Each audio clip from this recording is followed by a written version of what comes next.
All right, listen, first of all, Happy New Year. It is remarkable to me that it's 2023. I recall being in Atlanta, Georgia in March of 2020. I was about to preach at the historic Ebenezer Baptist Church, where the recently elected United States Senator, Reverend Raphael Warnock, is the pastor.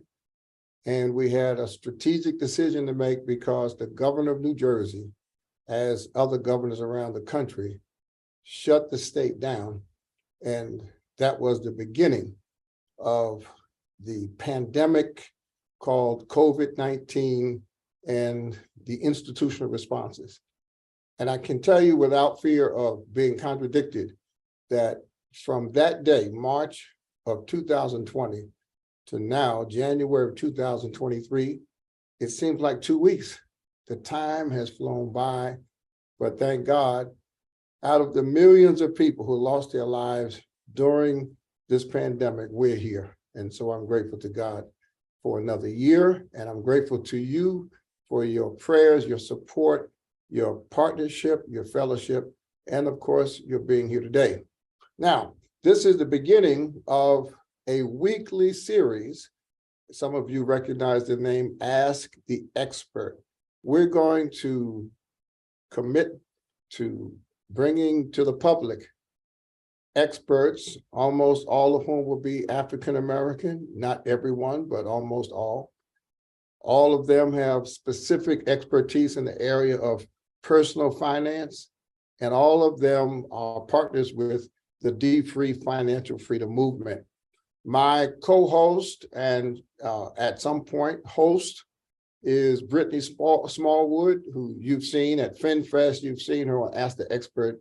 If you have had any exposure to dfree, you know the face and the name Brittany Smallwood. And I want to thank you, Brittany, for your partnership and for your influence on the dfree financial freedom movement and the level of expertise and talented presentation you bring to every platform that we have. Thank you. Oh, well, thank you for, even inviting me to be here with you. It is truly an honor. It is such a joy to get up each day and work on trying to find tools and solutions and resources for people to really assist them with their personal finances. So I'm very excited for this series to be able to touch people and help people who are, just starting out, if they're getting out of college, trying to navigate their way through life, or even if someone, is in their 50s or their 60s and they're trying to make sure that they're on the right financial path. So I'm really excited to bring them people from all walks of life who have lovely backgrounds in finance, in business, they're experts in their fields, and to just really bring them information that will help them today. So folks, full disclosure, I've known Brittany since she was a teenager, and in spite of my knowledge of her and my connection to her, she is so professional.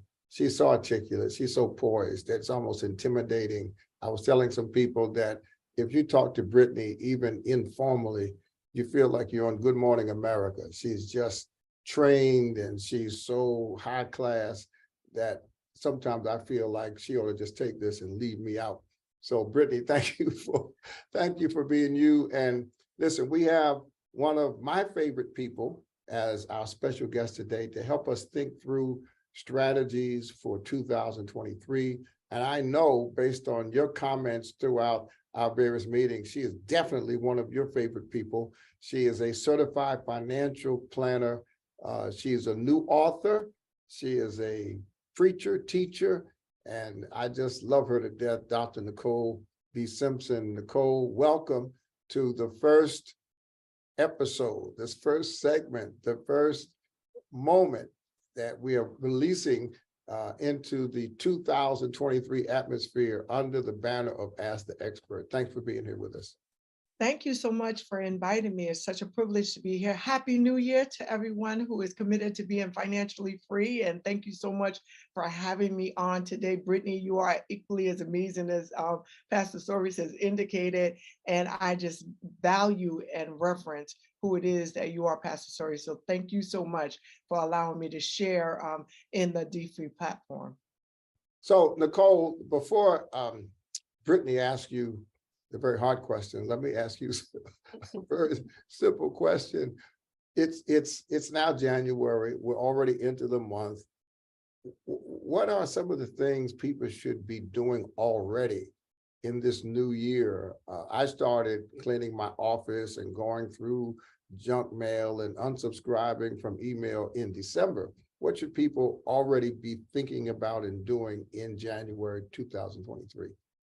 I'm hopeful that individuals have already set goals and strategies that would include how to improve their lives spiritually, emotionally, and economically. I think those are three pillars of how we can always improve and, in our language, level up it to be better this year than they may have been years beforehand. And so when one takes the time to just sit back and consistently think about where would I like to see myself on December 31st, 2023, then you'll find yourself in a place where you're making a commitment to write down at least a plan of action for yourself. And if you hit those three targeted areas, I think holistically, you will find you're having a greater quality of life at the end. So Brittany, Nicole now has said, Dr. Nicole, I'm sorry. Dr. Nicole has said three areas. It's spiritual, it's, what's the second? Emotion and economic. Emotional and financial. And the three are connected. Yeah. You know, because if you're spiritually strong, you can be emotionally healthy and financially secure. And she specifically mentioned writing down goals in those three areas. Now, so Brittany, have you done that already? I have actually. I have. I did mine in December so that I have my goals. And I've got my pen here, Dr. Nicole. So as you begin to give us tips, I'm like, okay, let me write this down. So my quick question is, for people who are thinking maybe their goal is to get out of debt, or maybe their goal is to go on a vacation. What's the difference for them as they're trying to map it out between a short-term versus a long-term goal? So a short-term goal may be something that you have identified, something that is going to be able to be accomplished within a year. Typically is that extended time frame. And so if someone knows that they desire to pay off their debt, you must first identify how much debt do I have? And then what does that look like? I tell individuals to go a little deeper than just simply identifying the debt. I would tell them to determine how many paychecks do you get within that time frame which you desire. So if you want to do it before the end of the year, or you want to do it within 6 months, then you have to know what resources you have coming in from week to week, month to month, in order to determine the set amount of money at minimum that helps you to achieve that particular goal. I would then go a little further and say, take care of those that you pay the highest interest off with first, especially if it's credit card debt, or do you have something that may be 0% interest, you can leave that till last. You want to make sure that you're achieving that goal. If it's something else, like go on vacation, determine what's the perfect vacation for me? What do I want it to look like? How much is it going to cost me? How much can I pay for it in advance? There are individuals that understand if I'm going to go to California, they have cards that allow you all of the attractive amenities in California if you pay for things in advance. So that lessens the financial blow that one may have so that you can actually enjoy what it is that you're doing. So a short-term goal is one that you're going to achieve within a year overall, and you get to set the pace of how I'm going to achieve it. But you have to know an end number, a figure that you're looking to attain in order for you to make that happen. Yeah, Dr. Nicole, my staff will frequently hear me say that the definition of accountability is the ability to count. And if we're going to be accountable even to ourselves to achieve certain goals and to stay on track, we've got to count along the way. We've got to count how much money we're spending on coffee, how much money we're spending at the mall, how much money we're saving, how much money we're wasting on late fees. I was in South Africa last month, and we went from Cape Town to George to Johannesburg. And I learned something there that was shocking. And that is that in South Africa, most employees are paid at the end of the month, every month, once a month. And that's a challenge all by itself. But in the month of December, the employers give the employees their checks in the middle of the month, which means that between December 15th and January 31st, there's no income coming into the houses. Now, there are people there who believe that they do that to increase Christmas spending, but it has caused the dfree leadership to teach me a new term, and that is January, not January. That because people have spent all of their money and they have to wait so long to get paid, that January is really January. And we're in South Africa trying to help people understand a strategy for being paid in December and not being paid again until the end of January. We have a lot of viewers and a lot of followers and a lot of members in dfree in South Africa. What advice do you have for those people who are now not going to be paid till the end of the month and they were paid 3 weeks ago? So let me add one additional wrinkle to that, which will be attributable to individuals that are in the United States of America as well. And that is the third week in January, people get their credit card bills. It's usually due on or around that period of time. And so the excess spending that may have transpired in December, you find yourself carrying it into the month of January. And that also adds to or contributes to individuals worrying.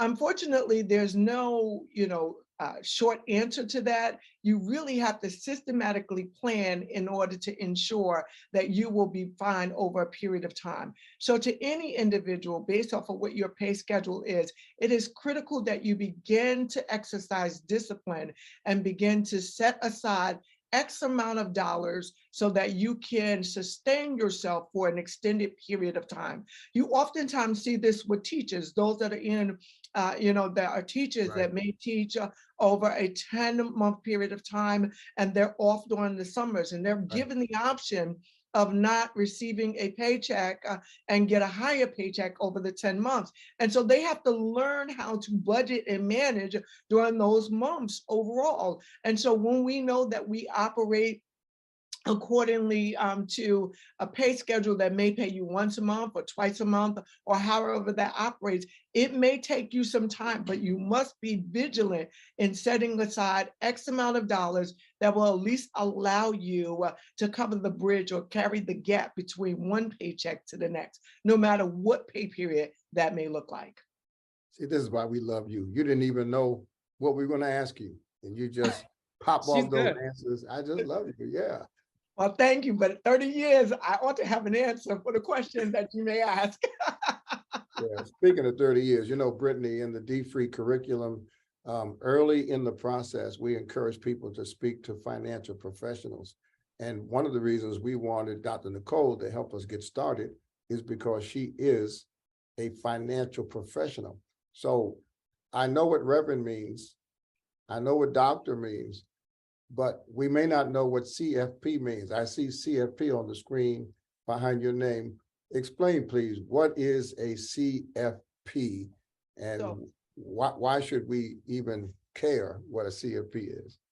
So a CFP is a certified financial planner. And what that does is it allows people such as myself, in which I've been a CFP practitioner since October of 2000 and a securities industry expert since 1991. But the CFP takes a holistic view of comprehensive planning where we have a level of expertise in the area of retirement, estate planning, taxes, investments, and comprehensive goal setting. So what we do is we look at the total aspect of a person who desires to ultimately have financial freedom or liberty and look at the areas in which one may be vulnerable. I didn't mention insurance, please forgive me. That's the latter part. And so we look at what level of risk you may have. We look at, whatever your growth strategy is and how do we achieve financial success. As a CFP practitioner, I also take into consideration the emotional component. How do we deal with money? What are the goals that we desire to not only accumulate, but ensure that we can maintain our standard of living and then send our resources to the next generation in terms of transference so that our own family dynamics can go from generation to generation improving their lives overall financially. So a CFP practitioner looks at all of those areas that may have some level of relationship with finances and brings it all together to help individuals. I love that. So then can I ask you, right? So if someone comes to you and they say, okay, I want to, whatever their financial goal is, and they realize after you've mentioned, assess where you are, take account of how much money is coming into your account, and say they realize that they may still be coming up short, what is something that they can do? What would you recommend for someone like that? So there are several ways to approach that. And I think that it's very important to recognize that there are individuals that work hard every day, and no matter how hard they work, they're still severely underpaid. And that's a reality for many individuals that we must deal with, day in and day out. And so telling them to look at where your money is going may be obsolete for them because they're doing all of that. They're stretched to the hilt already. The one thing that I think is critically important is to begin to invest and assess, what is it that I am capable of doing? Is there an opportunity for entrepreneurial endeavors that may, in the very beginning, minimize your tax liability, that may add some more money to the table? That may be a strategic plan of action, because if you're working on something that's near and dear to you, you may find the time to put the energy into that. And so there's dual benefits to that. One, the tax break that I was talking about, but secondarily, adding that maybe $500 to $1,000 a month that you may need month in and month out, doing what it is that you love to do. The second thing that is very important, and I think people need to assess this as well, is what timeline will it take for me to improve whatever education or credentialing I may have? Oftentimes people operate in the now and they can never get ahead. But if I can give you my own personal narrative for a moment, I came into the securities industry before I even had my bachelor's. I did not acquire my bachelor's until I ultimately went to Oral Roberts University and seminary and then Boston U. But I didn't get my bachelor's until 2013. I didn't get my master's until 2016. I didn't get my doctorate until 2019. Why am I saying this? I was on a 10-year strategic plan of action to improve my standard of living because I knew where it is that I wanted to go ultimately. When individuals look at where it is that they're trying to go, take what it is that they desire to do and put that into account and take the time limits off of how long I'm going to give myself permission to achieve that goal, then you're beginning to work on improving your financial ability to earn. And that will really improve your overall standard of living. It's not just limited to the finances, but it's the standard of living as well. Now, is it hard?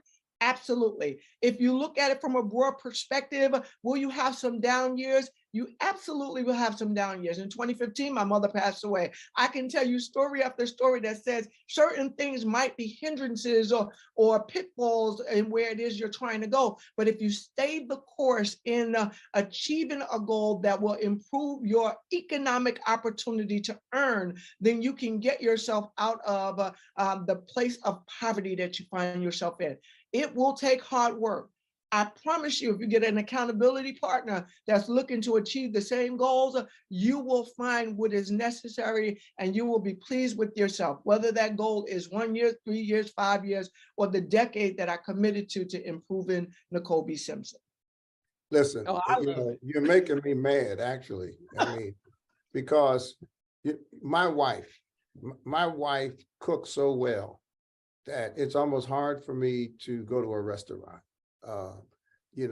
All these high-priced 5-star restaurants, you go there and eat, and it's not as good as my wife's cooking. And I've been begging my wife to let me sell her food because I could improve our quality of life significantly if I could sell her sweet potato pie, her oxtails, her ziti. I mean, and she won't do it. She won't do it. So, Nicole, maybe you can talk to Mrs. Soares and explain to her what you just said, because every one of us can do something so well that others will pay. Yeah. And sometimes it's cooking. I have a former church member that's making sweet potato pies at home, and she sold 600 for $30. at Thanksgiving time. I mean, that's real money. That's So so I do think that in 2023, folks, you're gonna hear much more about increasing your income to improve your quality of life. D-free is not just about getting out of debt.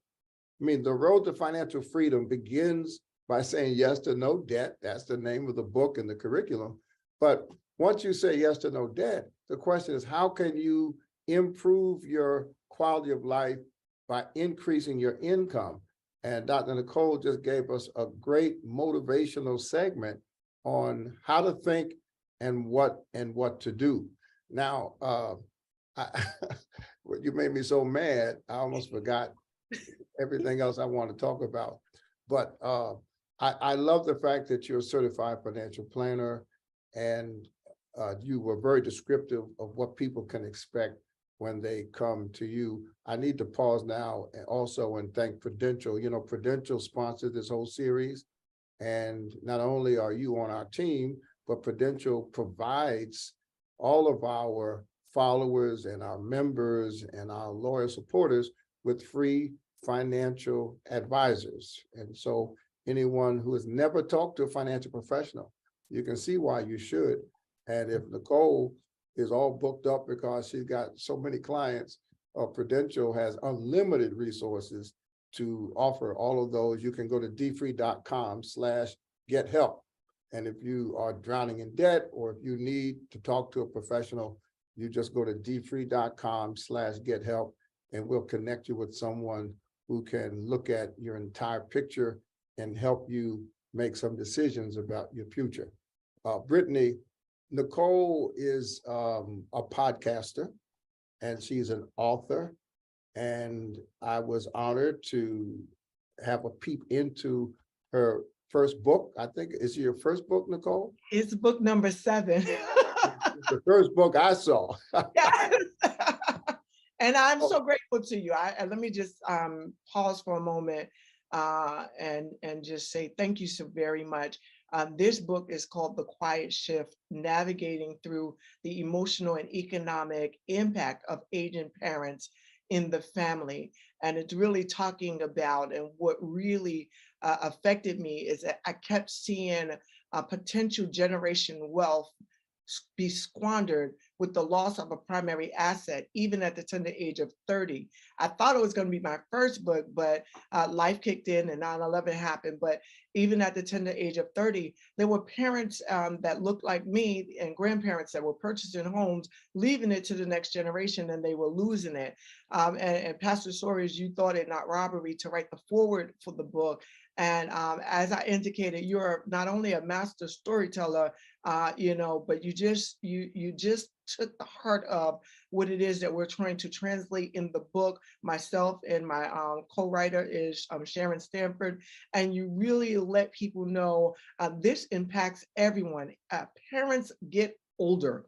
And if you don't have the conversation with your family, it can impact not only you as the parent, but generations thereafter. It can affect your children's ability to earn. And then you may not have the resources necessary to transfer wealth to them. And so what they're doing is they're being impacted even in that regard. And so it's a very difficult conversation to have, but thank you for allowing me, the space and your expertise to contribute to a very necessary conversation. I'm grateful. Well, I'll tell both of you, it came to me while I was literally physically in my mother's hospital room at 91 years old. Mom was sick for 5 months and in the hospital for half of that time. And so the book was not just inspiring, and I was not just honored to do it because I know you, but it spoke to my situation real time. And I still have responsibilities for my mother, who's 91 years old. And I'll tell you, this country is not a friendly place for people who are aging. And the older you get, the more complicated life becomes. And so, Brittany, I know you are very sensitive to the needs of your parents. This book is important to read before your parents depend on you, to prepare you for their future. Yeah. Well, I will make sure that I get it because you can pre-order it actually now, right, Dr. Nicole? Yes, you will be able to pre-order it, and it will be on www.nicolebsimpson.com. The actual launch date of the book is February 3rd, so it's literally right around the corner. But today you can go in and you will get an autographed copy, www.nicolebsimpson.com. Thank you. No, thank you for writing this book. We often talk about how important it is to use what you have and to share it with others because someone is waiting for the blessing that you have to give. So thank you so much for even putting that into words. So I'm excited to read it because I know, my friends and I, we talk about it. Like, how are you going to approach this conversation with your parents? When do you approach the conversation with your parents? It's a touchy subject. So thank you. And that's the challenge that we have. And so what we did was we created, real life case scenarios of experiences that I've had over a 30-year period of time, so that people can see the good, the bad, and the ugly of a situation when conversations are not being had. And we have had money be so taboo. And that's what I love about dfree overall, because you're bringing conversations that need to be had in our family dynamics to the table, to the forefront, to open up or spark dialogue or discourse between family members. I mean, I had the uncomfortable conversation with my children after they saw me become the primary caregiver to my mother, who we did not have that level of strategic planning, or we had a loose plan. Well, if anything ever happens to mommy, that this person's going to handle that, this person's going to do another thing. And all of that goes out of the window when rubber meets the road. And so if you're looking for a way to have a conversation, it's in the best interest of the parent, of the caregiver, and of their children to at least have some idea of where we're standing. Because the issue is the first issue, dealing with an aging parent. The second issue is how do we deal with it financially? And that's almost behind every area of traumatic concern that you may have, every situation that may be a crisis in your life. You're dealing with the underlying issue first. And then the next question thereafter is, how can I manage this financially?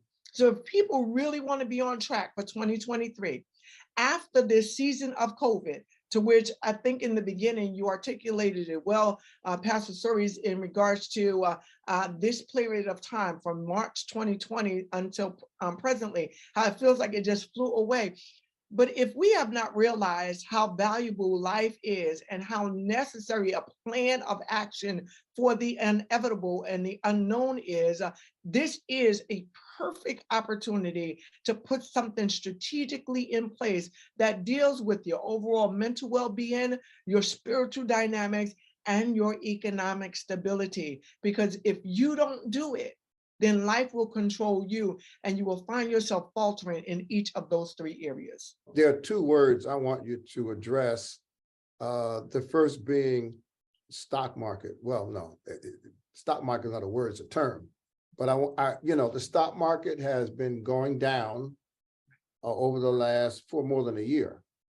Many of us have investments that are smaller in value today than they were a year ago. And for many people, the stock market, because it does go up and down, is gambling. I'd like you to just share with us, because you don't sell stocks. That's why I want you to, as an objective third party, disinterested party, give us your perspective on the stock market and whether or not it's advisable for people to take the stock market seriously, either directly or through their 401ks, 403bs, during a time when we're seeing significant downward trends in many, many stocks. So let me begin by addressing what I think you guys identify with the short-term and the long-term goals, right? So if I go there, When investing in the stock market, one must think about how do you want to accumulate wealth over the long term. And so when you're looking at the stock market has several indices under it where companies are going there in terms of an exchange to do what? To have investors buy into their companies. It's basically what it is that you're getting. Some of the most notable indices are the S&P 500, the Dow Jones, which is only 30 stocks, or the NASDAQ, index. And so just broadly speaking, it is an individual's willingness to invest in particular companies. Most people must recognize if you're a working individual and you have a retirement plan, you have some level of indirect access to the stock market. You have an indirect access to investments, whether they are risky investments, stable investments, value investments, or growth investments.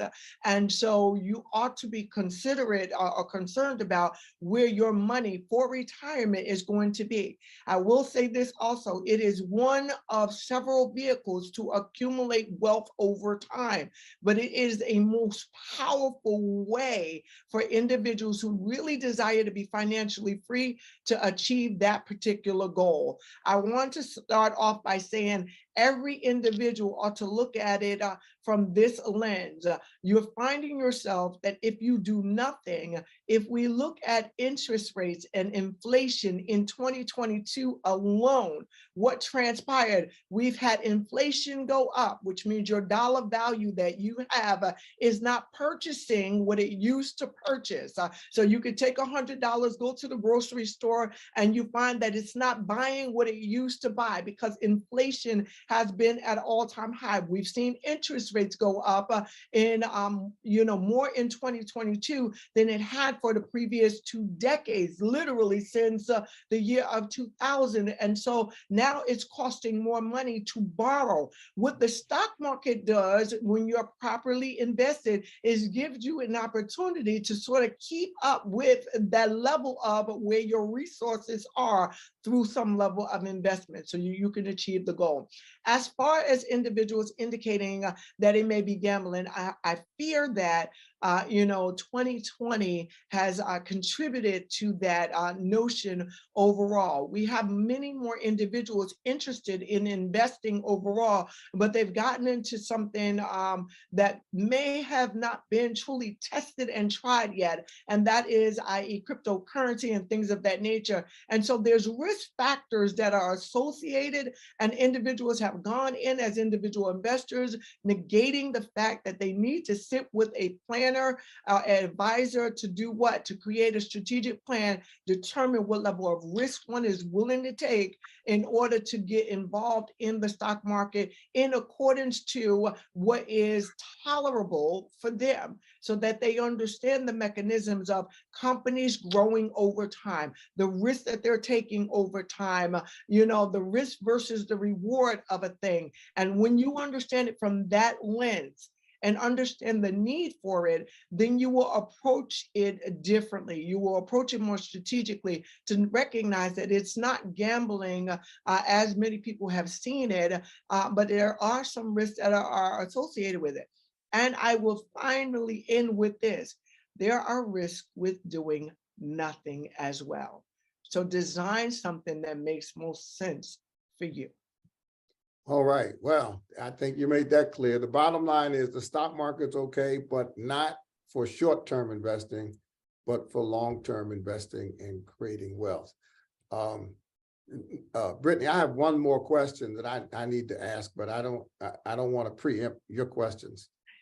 No, go right ahead. Because you know what, Dr. Nicole, you really answered a lot of mine, which was in terms of, where do you really begin? So you mentioned, assess where you currently are, set a target date for your goals, count how much you have coming in so that people can understand whether or not they're actually going to meet that goal. If they see that their goal is there, but they realistically aren't going to make it, then what do they need to do in order to kind of adjust things? You said perhaps they need to begin a side business, a side hustle, find something they love to do, and then see how they can generate funds from that. And then also reduce their taxes as well, how much they're accountable for, and adjust if needed as they go over time. You really answered a lot of my questions. Let me just add to that, create the Please do. strategic plan in terms of investing in yourself to improve your education, that improves your ability to Right. go and earn differently. Not everybody desires a business, but if you invest in yourself and get the education that's necessary, improve your skills overall, whether it's with, education or developing a craft, so be it. That is also a way over time. It just takes longer, but it requires that level of discipline. No, that's exactly right. And not all investing in oneself is formal education. I mean, there are young people who are being paid consulting fees by video game companies because they just are experts in video games. Key is to identify, as you've said, Dr. Nicole, an area that you have an interest in and develop that. I know people that are experts in things from watching YouTube videos. Exactly. So yeah, I that's why I love your practical application of financial principles, because everybody can understand it. The last question I have for this time, because you're going to come back often, you're an Yeah. expert that we need to ask questions of on a regular basis, is the issue of recession. You know, we hear so much about recession through the media, and experts talk about recession. How should the average person think about recession as it impacts our lives? So if recession is really when the economy has, some level of negative um, GDP. And so we find ourselves in a place where it may be uncomfortable, where you may find yourself losing a job, you may find yourself unemployed temporarily. Food prices still going up, and you're trying to manage from day to day. One of the things that I think is most important is to really acknowledge, and people may not want to hear this, but they acknowledge that in the moment it may be too late. So we must recognize how we must work our way to not get caught unawares moving forward. However, in that same moment, one of the things that COVID has taught us is the coming together of families to make sure that everyone is okay. And there are individuals that are in their family dynamics where you may have some individuals pulling away and not others. And so the families need to come together to determine, how do we survive this? And a recessionary period is going to be hard on everyone. So you want to make sure that if you do find yourself during the season of unemployment, that's a perfect opportunity to improve those skills that we were talking about, tightening the budget even the more, getting rid of some of the things that we deem to be luxuries, but they're really not necessary items, cutting back on that to minimize, what are our mandatory expenses overall, negotiate with individuals such as creditors that you may have, so that they're aware that financially you are pressed, for resources in the given moment, and then make that determination of how you can endure what is this recessionary period. It's unfortunate, but once you're in it, there's really a limited amount of things that you can do in order to overcome it. The one thing that I do want to caution people on, because we see this all the time, and so it's sort of, once we get out of a recessionary period, then there are individuals that are still in their own personal recessionary period, because the first thing that we do is two things that individuals do during a recessionary period that is devastating to a family. First thing that they do is they tap into their retirement resources, which means they add to taxes in the current year, what puts them behind because of all of the penalties. And so they're not very strategic about tapping into the resources that they know that they have. I urge every individual, please speak with someone. I'm not saying that that may be the only option that you have, but how you do it does matter. So that's the first thing. The second thing is, people will give up on insurance at that period of time.